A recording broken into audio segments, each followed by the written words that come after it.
What's up, family? This is your boy Ivan Hall, the Credit King. Do you know how to dispute a debt following Section 623?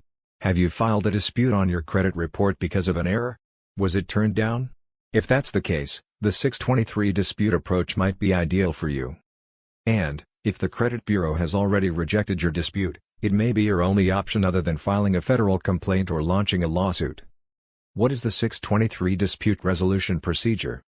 It's nothing special. Section 623 of the Fair Credit Reporting Act is referred to as the 623 Dispute Mechanism, FCRA. If you have previously filed a complaint with the credit bureau and finished their procedure, you can use this option to dispute a debt directly with the creditor.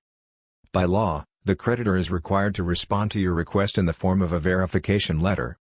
So, how does the 623 method of conflict resolution work? First and foremost, you must first go through the credit bureau procedure. This entails submitting a complaint with the relevant bureau. You'll file your complaint with the agency, along with any supporting paperwork. They will erase the information if they approve your request. If they refuse, you can file a complaint with the agency. You can start the 623 dispute procedure if they refuse it a second time. The 623 dispute technique is used to determine if a credit report item is full and correct. Creditors that hold your debt must be able to give proof of the debt at any moment. This contains your contact information, as well as your name and loan details, among other things. The creditor must also preserve records of the loan's whole lifetime, including who first wrote it, the date, and the original contact information.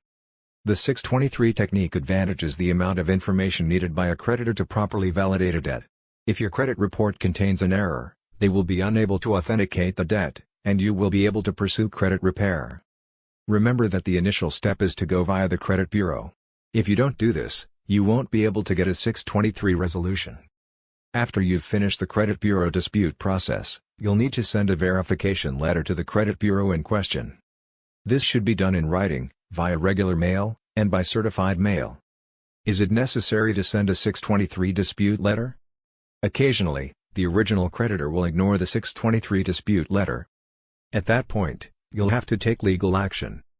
You may also choose to register a complaint with federal institutions like the Consumer Financial Protection Bureau, and state resources like the Department of Finance, or the State Attorney General, if you reach the stage of filing a 623 dispute letter.